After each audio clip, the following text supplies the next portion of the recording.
Bon, bah, bienvenue à toutes et à tous à la boutique. Ça fait plaisir de voir autant de monde venir nous rendre visite un dimanche après-midi. Alors en général, on fait des rencontres régulières à la boutique, mais c'est en semaine. Puis pour Nourit, on a fait une dérogation. C'était important pour elle que ce soit, je ne sais pas, c'est sympa le dimanche. Je trouve le dimanche sympa. Bah écoute. Et donc, nous sommes éditeurs DVD, on est également une boutique DVD qui existe depuis une quinzaine d'années, et régulièrement on fait venir des réalisateurs, des critiques.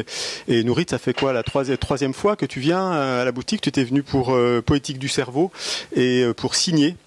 Donc voilà, on te retrouve pour le DVD qui sort, le DVD de ton film qui sort, qui s'appelle Des mots qui restent, voilà, qui est sorti en salle et qui sort maintenant en DVD et que vous pourrez trouver ici. Donc c'est ce dont on va parler aujourd'hui, de ça, et puis de bon, tout le monde connaît Nourit ici, mais bon, je fais quand même un petit rappel très rapide. Pour dire que tu es une cinéaste, que tu as réalisé une quinzaine. Non, pourquoi tu souris quand je dis cinéaste? Tu te crois cette scène? Non, je confirme. Voilà. Je n'étais pas toujours sûr de cette affaire-là. Alors, alors moi je t'avais fait parler parce que quand j'ai des invités, je leur fais parler d'où leur vient leur passion pour le cinéma. Et toi, tu nous rappelais ce souvenir-là de ton père qui était photographe, un photographe important. En Israël, et de toi, tes souvenirs d'enfant où tu allais dans le labo photo et ce moment-là de la révélation de la photo qui était un moment important pour toi. Très jeune déjà, tu l'accompagnais et il y avait quelque chose où il y avait presque une superstition comme ça à bien mettre tes doigts sur les quatre coins de l'image. Ça te dit quelque chose, ça? Tu t'en rappelles encore? Comme tu dis, c'était la révélation. Voilà, c'était la révélation. Ouais. On dit pas révélateur pour... Si, le révélateur, mais tout à fait. Oui, c'était une vraie révélation. Et en effet, je pensais que si je ne mets pas dans un ordre précis la pincette sur les quatre coins, l'image ne va pas sortir. C'est-à-dire que c'était absolument un rituel absolument...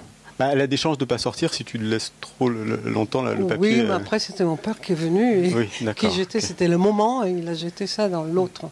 Qui était le fixateur Le fixateur, oui, tout à fait, c'est un très bon souvenir. Mais tout ça, on fait de grands sauts dans ton histoire, mais tu as fait l'IDEC, tu as fait l'IDEC presque par hasard, l'IDEC, l'ancêtre de la FEMIS, presque par hasard, et tu es devenue la première directrice de la photographie, comme on disait, chef opératrice, voilà, femme. 532 sur le numéro de... D'accord. Voilà.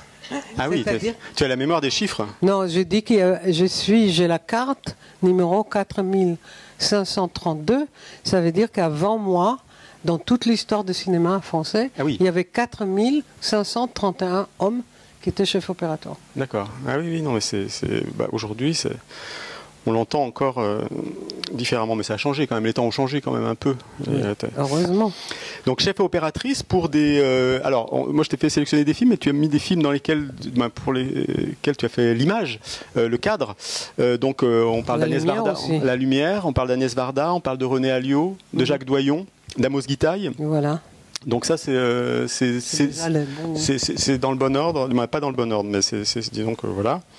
Et ça, ce travail-là, et de les voir travailler eux, ça te formait déjà en tant que réalisatrice. Tu as appris beaucoup de choses avec... je crois que j'ai appris surtout tout ce que je ne veux pas faire. D'accord. C'est-à-dire que... Non, c'est pas ça. C'est-à-dire que c'est pas vrai ce que je suis en train de dire. Parce qu'évidemment, j'ai appris beaucoup de choses. Mais je suis allée dans une direction qui a l'air de ne pas être du cinéma. Pourtant, moi, je crois que c'est du cinéma. Et pourtant... Dans mes films. Hein. Ah bah, je confirme. Oui, bien sûr que c'est du cinéma. Tu as l'air d'en douter un peu. Non, mais c'est-à-dire que je fais très minimaliste, mais... Je crois que minimaliste est précis, mais bon. Mais tu n'as jamais pensé être réalisatrice, ça? Ça, c'est aussi par hasard. Oui. Ça, vraiment, je crois qu'à l'idée que je devais, d'une manière ou d'autre, y arriver. Oui. Même si c'était par hasard, mais devenir réalisatrice, je pensais jamais. Ça, c'était pas mon rêve du tout. Oui. Mais pas du tout.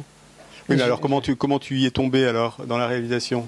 C'est parce que, comme chef opératrice, on a commencé à dire, il y avait la vidéo et tout ça, qu'on me donne plus d'assistants.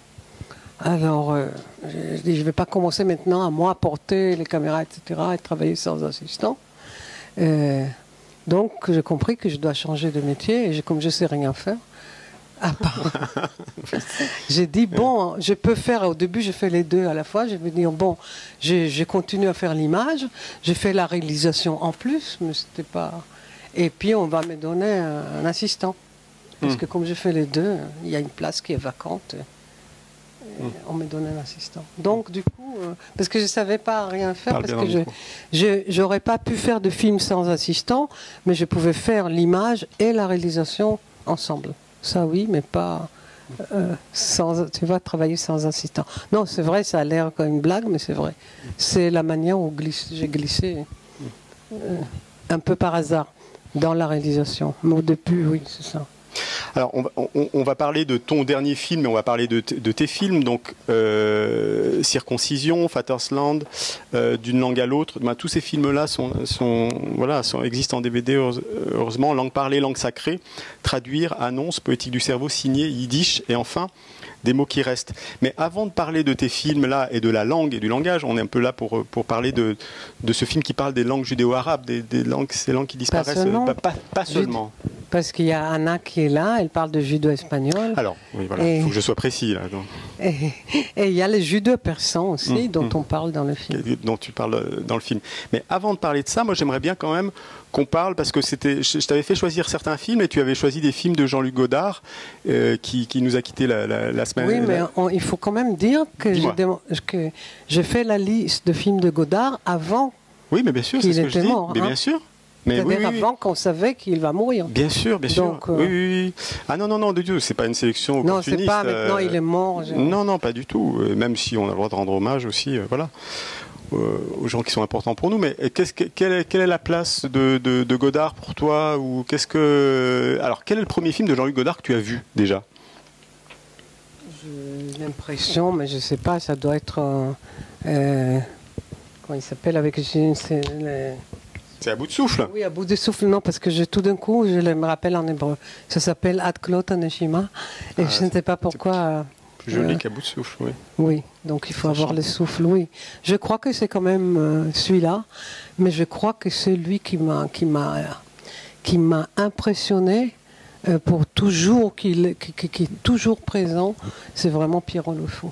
Je veux dire, je crois que chaque film que je fais, même si ça ne se voit pas, Pierrot le Fou est toujours là. Et pourquoi Pierrot le Fou alors? Je ne sais pas, je vois des taches, les couleurs. Et puis, je m'appelle Pierrot. Je veux dire, elle l'appelle, je ne sais pas. C'est pas Ferdinand. Non, mais c'est-à-dire ces rapports image-langage. C'est et son. Je veux vraiment que c'est les masters pour moi entre le rapport image-son. Et s'il y a quelqu'un qui est toujours là pour moi, c'est vraiment le plus au niveau du son. C'est-à-dire, c'est pas au niveau du son, du rapport image-son, mais le son. C'est vraiment absolument incroyable tout ce qu'on a appris par lui. Hein. Et si un ingénieur du son me dit « Ah, on coupe, il y a un avion », je peux dire « Et alors ?» C'est-à-dire, il y aura...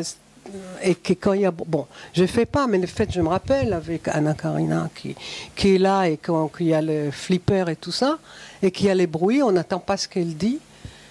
Et c'est fait, je veux dire, il fait exprès. C'est comme sur la peinture, je ne sais pas, de Lucien Freud, par exemple, il va mettre de lignes, de petite la couleur au-dessus. Sur Bacon, hein. Il y a la chose et puis tchac. Hein. Et en fait, c'est des portraits Bacon, quoi. C'est-à-dire, il s'approprie complètement les œuvres des autres, il en fait son miel, et c'est quelqu'un en plus qui a son langage, justement, un langage très visuel, un langage des couleurs primaires, hein, dans Pierrot le Fou. Ouais. C'est très fort, hein, oui, quand même, dans son Oui, mais justement, avec, tu as dit que dans le dans le DVD, il y a un bonus et il y a une partie avec Nadav Lapid. Hein, oui, oui, dans et ton, oui, et Nadav dans ton DVD. parle de la tache rose qu'il y a derrière quelqu'un. Donc, bon, je crois que si Nadav parle de la tache rose, c'est à propos de la couleur bleue et rouge, comme ça, chez Godard. C'est-à-dire que s'il peut commencer à me parler de mon film en parlant d'une tache rose qu'il y a derrière Lynn Amsalem, etc. Oui, non, alors, parce qu'il faut aussi dire que dans ton film, il n'y a pas seulement ton film, il y a parce que quand ton film est sorti en salle, il était accompagné régulièrement de débats à l'issue des projections avec des intervenants, Nadav qui est cinéaste, mais des psychanalystes également. Anna et Jonas, c'était pas seulement dans le film. Oui, mais ils étaient aussi dans les débats. Donc mais ils sont pas dans le. Dans ils sont dans le film. Ils sont dans le film. Ça, je dis, eux, ils sont dans le film. Ils sont dans le film, voilà. Mais il y a, oui, c'est ça. Dans le film, il y a une partie qui est très drôle. À la fin, si vous regardez les bonus à la fin, il y a toute une discussion avec Éric Laurent, le psychanalyste, sur la courgette, qui revient à plusieurs reprises dans le film. Oui, c'est-à-dire qu'il y a deux personnes au début qui ont comme mot d'enfance la courgette. Hein. C'est Anna et Naori. Hein. Et c'est drôle. Oui, c'est ça. Oui, exactement. mais il y a plusieurs. Et en plus, c'est à cause de ça que je parle avec Éric Laurent de la courgette, qu'il a prétendu que c'est les juifs de Pape qui ont... Bon, bref. Oui, il faut voir le... il faut voir le bonus. Qu'est-ce que tu veux qu'on fasse? Tu veux qu'on fasse... Un petit bout de Godard, non? On passe un petit extrait d'Adieu langage, juste au début, pour avoir quelques images. Alors l'idée c'est qu'on discute, préparez vos questions, parce que l'idée c'est que qu'on discute tous ensemble, et puis ça sera entrecoupé de quelques extraits. On passera un extrait donc des mots qui restent, et le début du film aussi. Non, il faut juste que j'aille éteindre les... Non, reste là.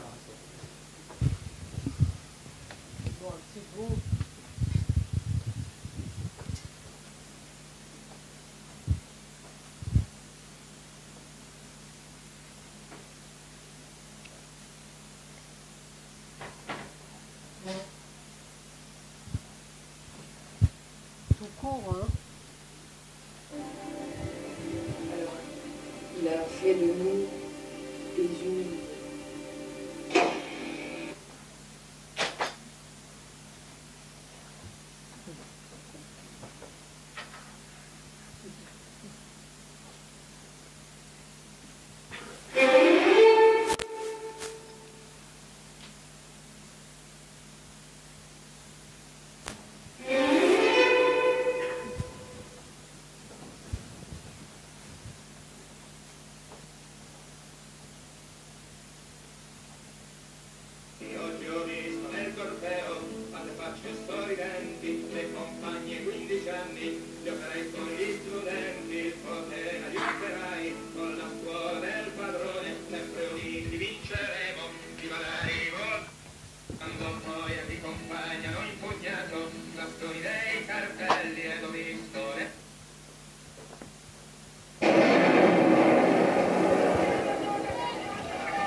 Sur le quantique et quantique.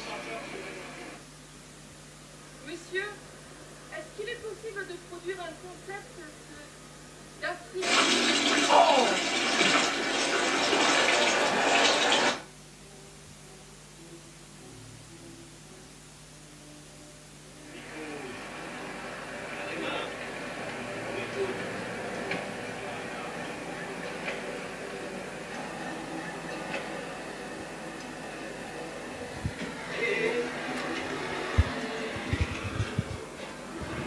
Ça va, non?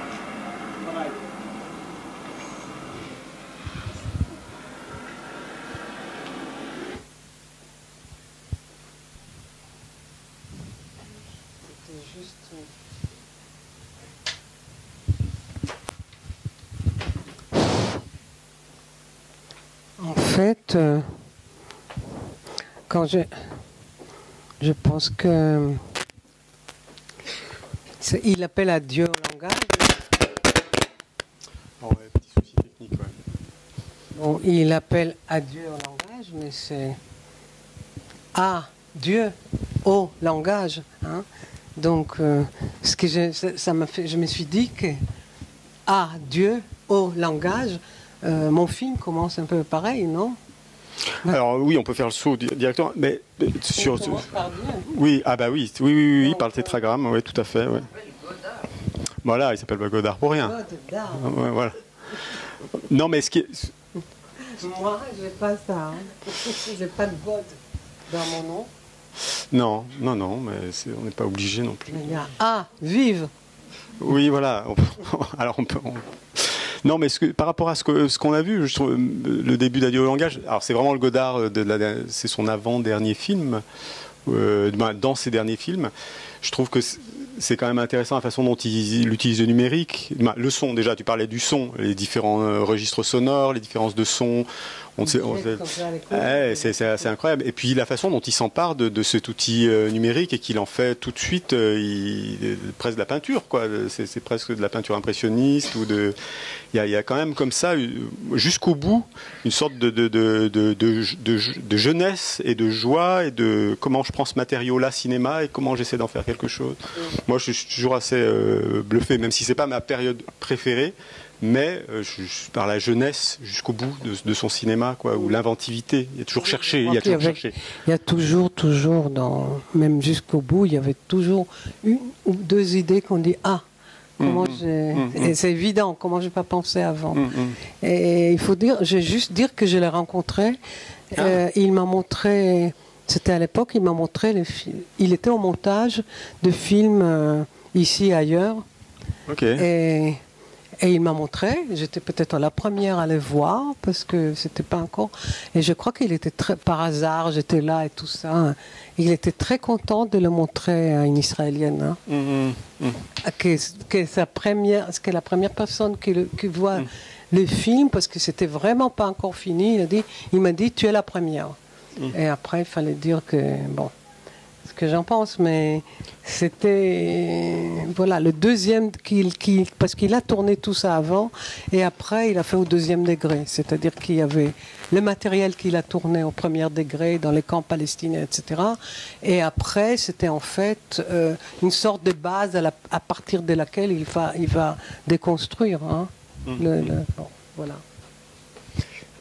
Toi, tu aurais aimé travailler avec lui ou ça s'est pas fait? Non, pas du tout. J'aurais pas du tout aimé travailler avec lui. Je crois qu'il pouvait être parfois très pervers avec son équipe. Peut-être pas avec les femmes. Je crois qu'il n'aurait pas osé faire avec les femmes chef opérateur ce qu'il a fait avec les hommes. Mais je sais pas que pour un film, je sais qu'il y a un film, il a demandé à 2 chefs opérateurs de travailler avec lui. Et il les a payés, la somme de chef opérateur. Et en gros, maintenant, débrouillez-vous sans assistant, justement. Qui va être l'assistant de qui et comment ils vont se débrouiller, puisqu'ils étaient payés tous les 2 comme chef opérateur. Mais maintenant, vous vous débrouillez sans assistant et qui fait quel jour, etc. Je crois que c'était pas mal pervers. Hein. Oui, un peu cauchemardesque, peut-être, ouais. Mais il était quand même, je veux dire, c'est pour moi vraiment quelqu'un qui existe toujours quand on fait du cinéma. Hein. Oui. Alors, on en vient à tes films. Dont je disais les titres tout à l'heure. Il y a quand même quelque chose plus qu'un fil conducteur quand même dans tes films. C'est cette question de la langue, du langage que tu déclines, que tu sorte de variation. La dernière fois que tu étais venu, c'était pour signer, donc la langue des signes, et tu avais trouvé des toute petite langue des signes locale. Moi, j'apprenais une foultitude de choses. Et on voyait que ces langues étaient très fragiles et que ces langues parfois n'existaient plus, mouraient. Qu'est-ce qui fait que tu passes de signer et après yiddish à des mots qui restent? Parce que là, tu nous parles. C'est une bonne parce que dessiner, Pour passer de signé à yiddish, c'était vraiment parce que sur signé, on a dit sur les langues de signes qu'ils n'ont pas de grammaire, que ce sont d'abord que ce ne sont pas de vraies langues, que ce ne sont pas des langues et qu'ils n'ont pas de grammaire. Et je me suis dit, ça j'ai déjà entendu, c'est-à-dire que c'est exactement ce qu'on a dit sur le yiddish, que ce n'est pas une vraie langue et qu'elle n'a pas de grammaire. Donc ça venait vraiment après pour montrer que yiddish, c'est une langue, qu'elle a de grammaire et qu'elle a même une poésie extraordinaire. Et puis qu'il y a eu un mouvement d'avant-garde, on a pris des choses incroyables. Donc j'ai montré yiddish, pas comme on s'entend, parce que c'était pas, parce que le film montre des poètes qui existaient dans les années 20-30 entre les deux guerres, qui étaient vraiment liés au mouvement d'avant-garde. Tous les poètes qui sont dans le film, c'est des poètes d'avant-garde. Aucun d'eux dit, ils écrivent tout en yiddish, mais aucun d'eux dit dans ces poèmes qu'il est juif. C'est-à-dire qu'il n'y a même pas une allusion au judaïsme. Certainement pas au shtetl et de la vie de avant, c'est-à-dire il n'y a aucune allusion de tout ce qu'on connaît de la littérature yiddish. Et ce qui était incroyable, qu'il y a de jeunes gens qui sont tombés amoureux de cette poésie, de cette langue, la poésie et la langue. Et dans le film, il n'y a que de jeunes gens dont personne parle. Pour personne, c'était une langue qu'il a attendue à la maison. Celui des mots qui restent, c'est le contraire. Oui, mais bon, ça pourrait faire des films assez tristes sur des langues comme ça qui finissent. Et les portraits, parce que là, dans des mots qui restent, ce sont 6 portraits. Et c'est un film, j'ai envie de dire, plutôt joyeux. C'est-à-dire qu'on en ressort avec une sorte d'énergie comme ça, où des gens qui font en sorte par l'écriture, par le son, de garder ces langues vivantes. Alors comment tu es arrivé déjà à cette...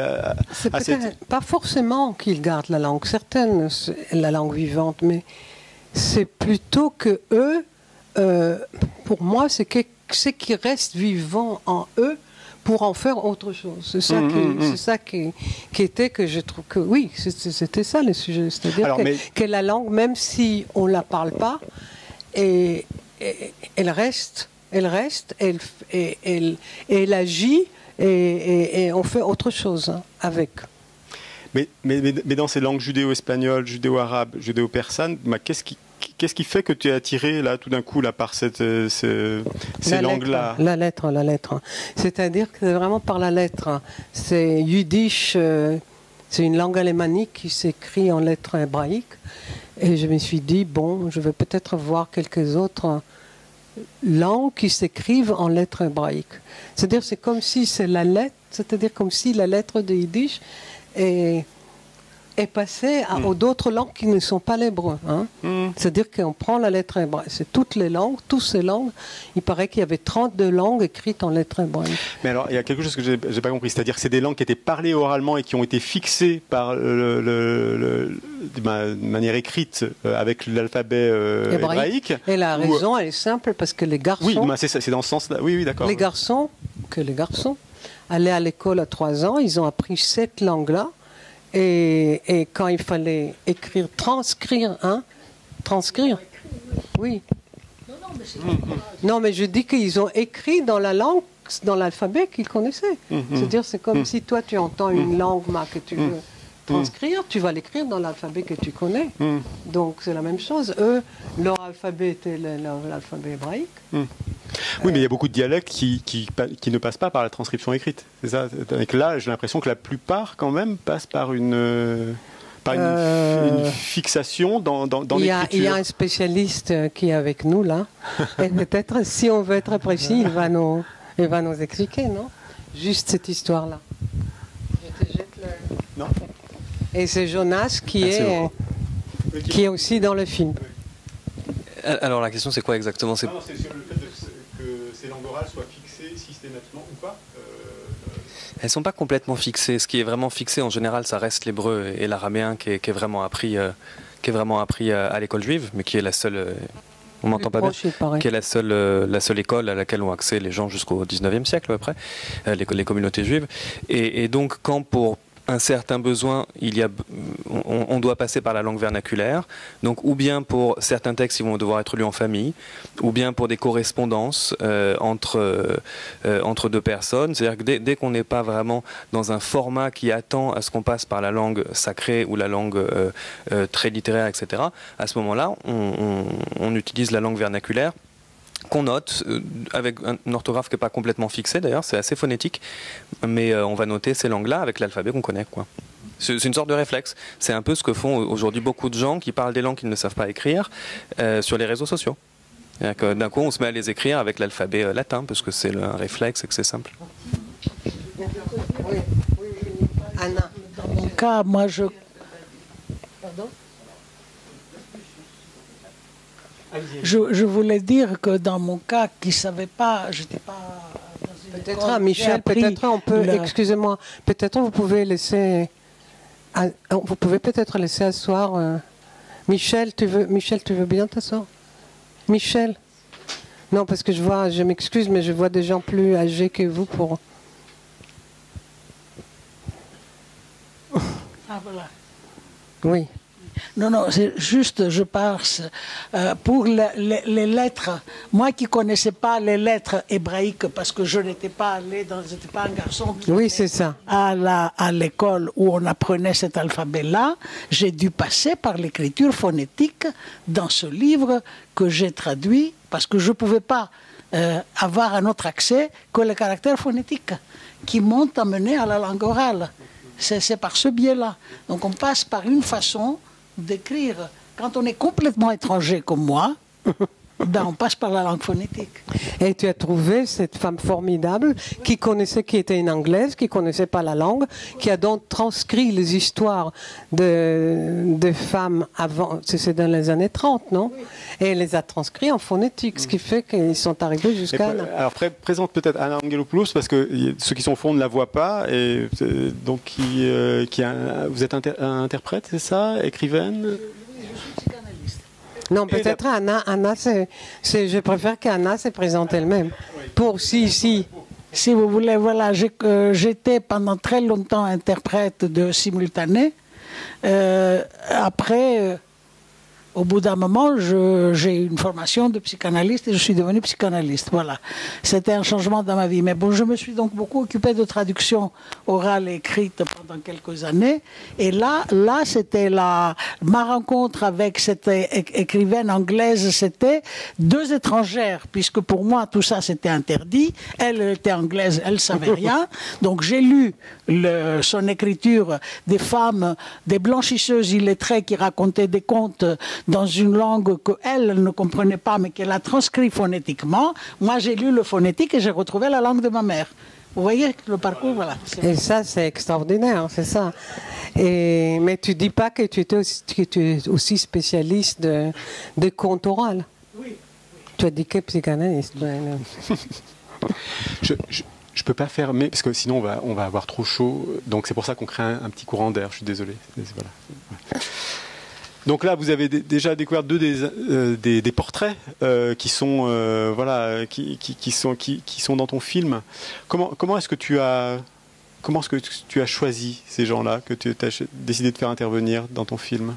D'abord, il y a Anna que je connais depuis toujours, à peu près, depuis 40 ans, non? Quelque chose comme ça. Et Naori que je connaissais aussi parce qu'on allait au cours de Talmud chez Marc-Alain Waknin, pareil, peut-être 40 ans ou 30, je ne sais pas quand. Et Anat, que je connaissais toujours, pas toujours, mais parce qu'elle fait, c'est parce que je me suis intéressée à sa poésie. Sound poetry. Sound poetry, voilà. Ouais. C'est assez étonnant. Oui, donc j'avais déjà 3. Après, comment je suis arrivée à toi? On m'a dit qu'un spécialiste, c'est un élève à toi qui m'a dit oui, il faut que tu vois absolument Jonas parce qu'il parle de judo arabe, il est génial et tout ça. C'est un élève à toi, maintenant je me rappelle. Vous enseignez à Langzhou, c'est ça? Non, mais maintenant ça y est, il a la Sorbonne. Hein. Okay. Et Lynn, on m'a dit que c'est une qui parle la Haketia, qu'il y a très peu de gens, je ne sais pas combien existent dans le monde qui parlent cette langue. Allez, c'est assez incroyable ce premier portrait parce qu'elle parle Haketia. Elle est d'origine, j'ai pas mes fiches, mais c'est très beau de la voir. C'est une langue du nord du Maroc. Du nord du Maroc, mais on la voit s'exprimer en Haketi, c'est ça? Haketia. Et on a l'impression qu'elle signe avec ses mains, parce qu'elle est très expressive. Raconte-nous peut-être ton expérience de tournée. Comment est-ce que vous avez tourné son portrait? Non, tout ce que je t'ai raconté tout à l'heure. En off, ben oui, j'ai envie de... Donc c'est toujours ça, on parle en off, après ils veulent que ça soit en in. Mais, et après, nous, on ne sait pas comment maintenant on va s'en sortir, mais tout ce que j'ai dit que je fais avant de faire ce qu'on voit dans le film en Haketia, elle a parlé en français. Donc elle a parlé, c'était très bien, bon... Et elle a dit, comme elle était c'était derrière elle, elle a fini et tout ça, elle a dit, mais si tu veux, je peux te raconter ça en Haketia. Ce qu'elle n'a pas dit avant, hein, parce qu'avant, et alors, elle m'a raconté certainement pas la même chose, mais autrement en Haketia. Mais si on aurait pris les deux plans, et on aurait laissé en muet. La langue... ça n'a pas du tout été la même langue. La langue du corps corporelle. n'est pas du tout la même. C'est en effet, quand tu la vois, on dirait qu'elle est en train de signer, qu'elle parle la langue de signer. Oui, complètement. Ce qui n'est pas le cas quand elle parle en français. Intéressant ça. Et on voit, c'est vraiment... On a vraiment l'impression que le mouvement de... Il y a quelqu'un qui a... Bon. Et... Non, parce qu'on n'est plus habitué de cette sonnerie-là. Cette sonnerie-là, oui, non, mais c'est un portable. S'il y a des questions, déjà, pour des gens qui ont vu le film ou qui l'ont vu, revu, ou qui veulent intervenir. Qu'est-ce que vous dites? Qu'est-ce qu'il y a? De toute façon, on va discuter encore un bon quart d'heure et après on va dédiquer, on va dédicacer. Non, mais alors moi, je veux quand même que tu nous parles. Il y a 6 portraits comme ça qui se succèdent, mais il y a quand même un dispositif. Parle-nous quand même de ton dispositif, c'est-à-dire que la personne est présentée de dos, en deuxième plan il y a une fenêtre, elle prononce certains mots dans le dialecte, il y a quand même quelque chose comme ça qui est séquencé, où tu vas échanger avec elle. Après on se rend compte que la langue est évidemment liée à une histoire personnelle, donc il y a des photos, il y a des souvenirs, donc tout ça revient, et à la fin il y a toujours quelque chose que tu dis. Mais non, mais j'ai pas tout dit, mais c'est ton dispositif, mais qui est passionnant, moi, que je trouve. Comment est-ce qu'on s'ouvre à une langue, comment on essaie de l'approcher. Parle-nous peut-être de ça, comment tu mets en place ça et comment tu mets en condition presque la personne que tu interviewes. Je ne sais pas, je m'en mets en condition, je ne sais pas. Et non, mais je veux dire. C'est pas peut-être. Oui. C'est-à-dire, ce que j'aime beaucoup, c'est que tu as décrit, en fait, comme la musique. Justement, c'est comme une sorte de partition que tu as. Oui. Et c'est que j'aime beaucoup, qui se répète comme ça, comme un sujet en variation. Mais en fait, ce que j'aime beaucoup, que tu l'as décrit. Après, les gens, justement, ils étaient de dos, ils regardaient vers le passé ou l'avenir, et moi je regardais derrière eux ce qu'ils regardent, hein. Mais parce que j'avais le sentiment que pour dire le mot de l'enfance, j'avais envie de sentir qu'ils sont en train d'avoir l'impression qu'ils sont en train de se rappeler de ces mots-là.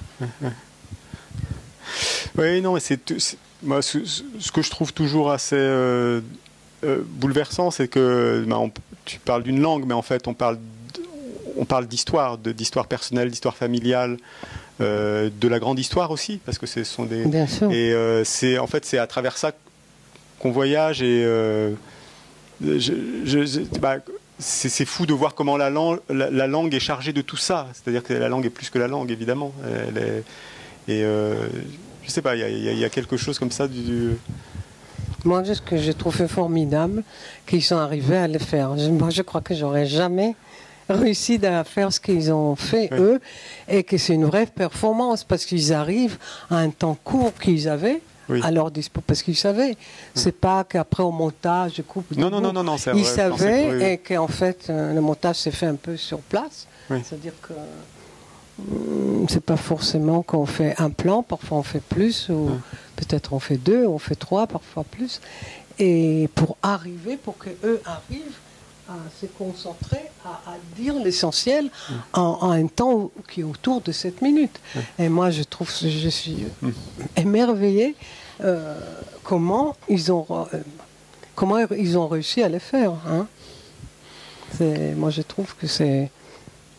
J'ai deux ici et je trouve que c'était formidable. Est-ce que Jonas, dans l'entretien avec Nourit, est-ce que tu as l'impression de dire tout ce que tu voulais dire, ou tu as l'impression que tu en avais laissé un peu... voilà. Parle-nous aussi de toi, ton expérience. C'est une très bonne question, mais c'est difficile parce que c'est vraiment à la croisée, c'est vraiment entre les deux.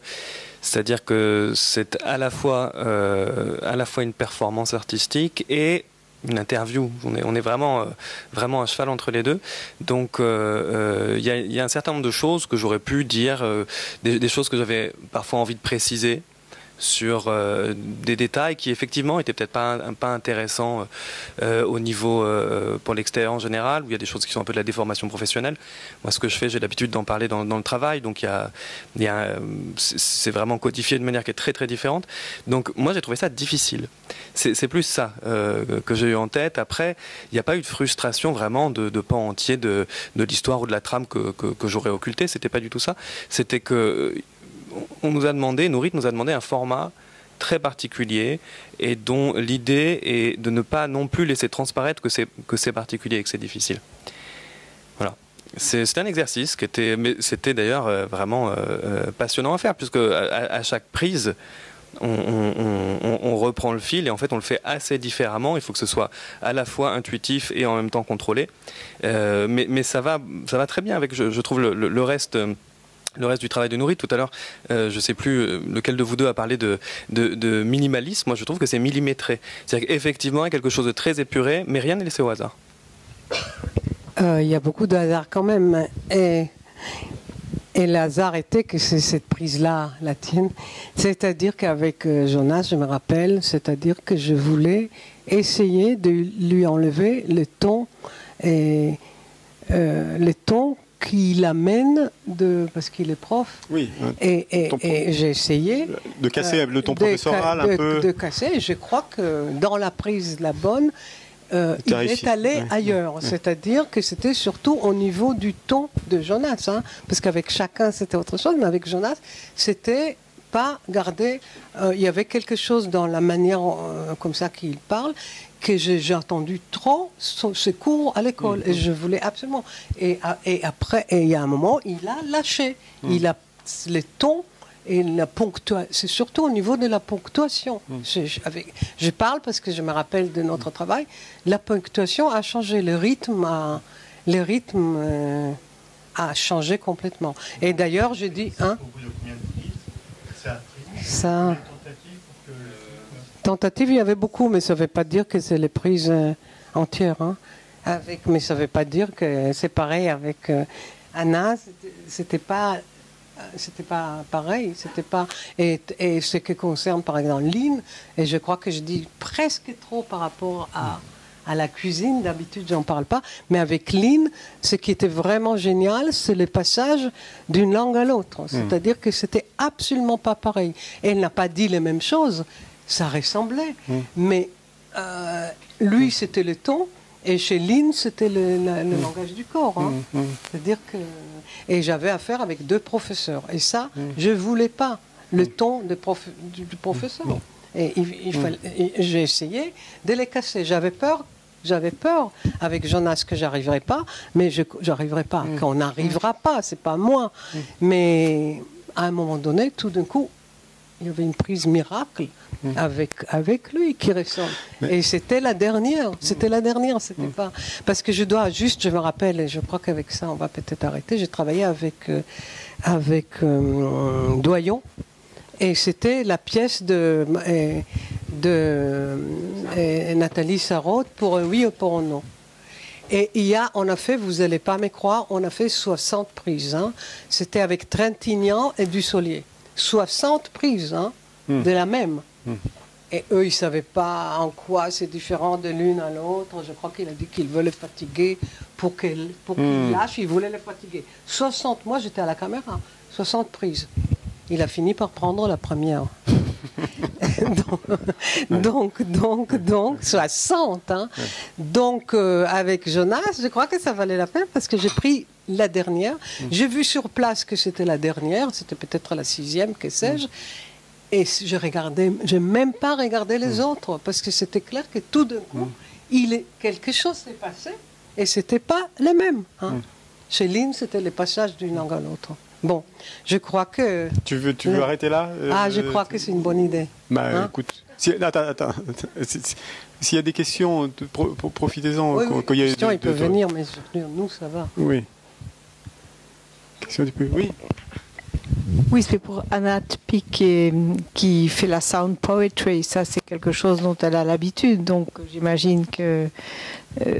comment ça s'est passé pour elle? Parce que combien de prises au niveau parce qu'elle performe, elle est habituée à faire du spectacle, ou c'est simplement comment habituée? Elle n'a pas, je dirais habituée. Je ne sais pas du tout. Non, elle est habituée. Tu as raison, mais ça se fait pas si souvent. Hein.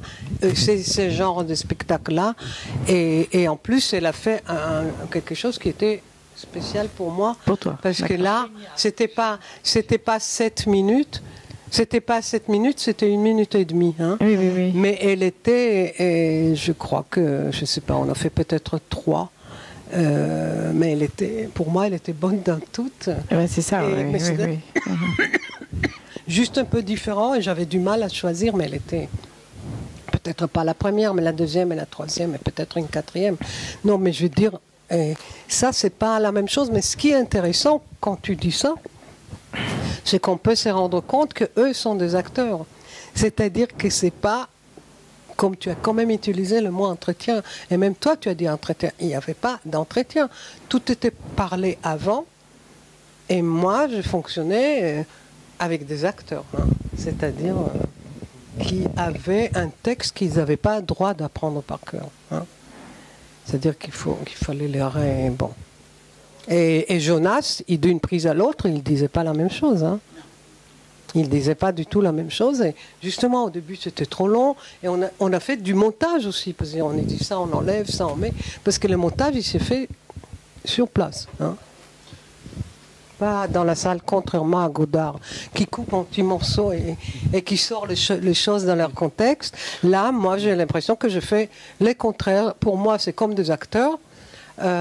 J'imagine toujours les choses qui sont dans des petites maisons et que c'est, je ne sais pas, comme chez Mnouchkine, je ne sais pas quoi, chacun dans sa petite maison, on allume les projets, on allume la lumière dans la petite maison, celui, après celui, après celui, etc. Mais en fait, il dit les textes qui sont liés en même temps à leur vie et à leur pensée. Je veux dire, c'est quelque chose de très important, de biographique, mais pas parce que je raconte ma vie, j'ai une pensée que j'ai envie de transmettre derrière. Hein. Mais les mots sont forts. Le portrait d'Anna, moi je trouve complètement... Je revoyais le film, mais on est plongé, on sent tout ce que vous racontez sur votre maman. Elle était en train de coudre et ça tombe... Et il y a, en fait, derrière des mots, il y a une émotion. C'est pas mon histoire, c'est vraiment la vôtre. Mais il y a vraiment quelque chose qui nous submerge et qui fonctionne en très peu de temps. Donc c'est vraiment, il y a tout. Rentrer dans la cuisine d'un film, c'est pas forcément diminuer sa force. Non, c'est que j'ai pas envie de la raconter parce que tout ce que je dis, en fait, c'est pas vrai. Non, mais parce que là, j'ai 2 personnes devant moi, je pense. Mais oui, après, il y avait d'autres, c'était pas comme ça. Non, mais je veux dire. Donc, non, mais c'est vrai. En fait, c'est comme s'il y a un schéma, il n'y en a pas. Parce qu'avec chaque personne, dans tout le film, j'ai travaillé différemment. Donc, il n'y a pas du tout. Pas du tout. Hein. Allez, une dernière question ou une dernière intervention. Après, on va passer à la dédicace et puis il y aura de quoi. Oui. Titre. Oui. Des mots qui restent là, dans ce qui nous est présenté, et le titre du film s'appelle Les mots qui restent. Le mot langue. Deux mots. Le mot langue n'apparaît pas. Deux mots. Ma question, c'est oui, parce que ce rapport des mots à ce qui reste. Est-ce que c'est le sens? Est-ce que ça a à voir avec quelque chose qui s'appelle le sens? C'est trop compliqué pour moi de répondre. Parce que je vois Anna se tourner. Tu as envie de répondre à ma place? Pas à ma place. Non, pas à ma place. Je crois que chacun répond pour soi, c'est-à-dire que ça dépend aussi de l'âge qu'on a, vous savez. C'est ce que quand j'avais écrit ta présentation, j'avais dit qu'il y a des jeunes et des beaucoup moins jeunes dans tes entretiens, et on n'a pas le même rapport au temps. C'est-à-dire quelqu'un qui, à mon âge, peut penser que, bon, là, je vais parler, dans 10 minutes, je vais tout dire. Quelqu'un qui est plus jeune, j'aurais pas réagi comme ça, moi-même. Donc, je pense que chacun, c'est le rapport subjectif au temps. Hein? Je pense pas, voilà, c'est tout. Que chacun a son rapport au temps. Je crois juste, moi, je pensais que si tu étais plus jeune, tu n'aurais pas accepté. Non. Et je crois, non, de faire ce que tu as fait dans ce film. Vraiment, je crois. Moi, je suis partie de l'idée, je n'aime pas que tu vas le faire pour moi. Et je suis très, très reconnaissante parce que quand vous allez voir le film, oui. Merci beaucoup. Moi, je trouve que c'est une excellente question. Les mots, effectivement, c'est pas la langue qui reste. Et c'est vraiment des mots. Et une langue, c'est pas une suite de mots. C'est beaucoup plus que ça. Les mots sont articulés. Ils ont un lien entre eux. Là, justement, il s'agit de certains mots qui restent dans des contextes familiaux. Donc, c'est des mots qui ont un sens uniquement dans la micro-langue des familles qui continuent à les utiliser entre elles, sans avoir le reste de la langue. Donc, je pense que ces mots ont un sens différent pour chacun des locuteurs, et même quand il arrive que ce soit des mots qui sont communs, puisqu'il n'y a plus d'interaction linguistique entre les gens, ces mots n'ont que le sens qu'ils ont pour la personne qui les produit ou pour son microcosme. Super. Au fond, chaque mot est un langage. Quasiment. Il y a un côté Madeleine de Proust dans ces mots qui est évident, c'est-à-dire qu'ils évoquent quelque chose, il y a du sens, mais ce n'est pas le sens qu'ils avaient dans leur système linguistique d'origine. Merci de votre réponse. Oui, oui. Mais bravo, Jonas. Non, merci. Moi, j'ai juste une dernière question. Je sais pas est-ce qu'il veut répondre, mais par rapport à la disparition quand même de ces langues, la disparition des langues en général. Je sais pas il y a quand même un état de fait qui fait que ces langues-là, les langues disparaissent de plus en plus vite. Et que c'est toute une mémoire aussi, un rapport, peut-être un rapport au temps, je ne sais pas, mais qui est-ce qui pourrait nous faire une sorte de point de l'époque dans la Jonas. Jonas peut le faire. Jonas ou quelqu'un d'autre? Quelle était la question? Non, sur la disparition des langues, sur l'état des lieux de la disparition de ces langues-là. Oui, je pense que voilà, elles ne sont pas transmises maintenant, ces langues-là.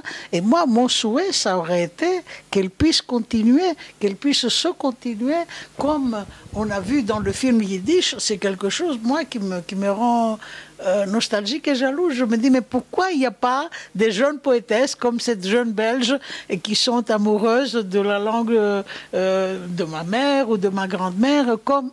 C'est un phénomène qui s'est produit avec le Yiddish, le phénomène poétique. Oui, mais là, les poètes, c'est les poètes des années 20. Oui, mais tu veux dire qu'il n'y avait pas de grands poètes dans cette langue-là? Peut-être, oui, peut-être. Je ne dis pas qu'il y avait l'écriture, mais les Yiddish étaient spécialement... C'est-à-dire que c'est une autre histoire de langue. Non, peut-être. Mais moi, j'entends dire que le judo espagnol a beaucoup... Ça reprend parce que dans les universités on l'enseigne et que du coup il y a des gens qui parlent l'espagnol qui se disent je vais aller c'est-à-dire que j'apprends que dans les universités ça reprend aux États-Unis par exemple on a un copain dont le père était de Salonique, il est devenu professeur et il a plein d'étudiants qui écrivent, voilà, ça c'est quelque chose comme un rebondissement. Oui. Jusqu'où ça peut aller? Bon, et Jonas enseigne quand même le judo marocain, non? il enseigne, il est enseignant. Et vous avez beaucoup d'élèves et des élèves, oui, non, ça reste quand même assez... Bon, je crois que... tu veux qu'on arrête là? Non, oui, parce que je sens que on n'a plus envie de rester assis. Eh ben, on s'arrête là. On va prendre un petit pot. Il y aura une dédicace du DVD, donc des mots qui restent, que tu dédicaceras, Nourit, j'espère. Oui, si on va essayer d'ouvrir les DVD donc, et trouver où on peut la faire. Voilà. Donc je vous remercie et merci beaucoup, Nourit. Merci à toi. Merci à toi. Merci.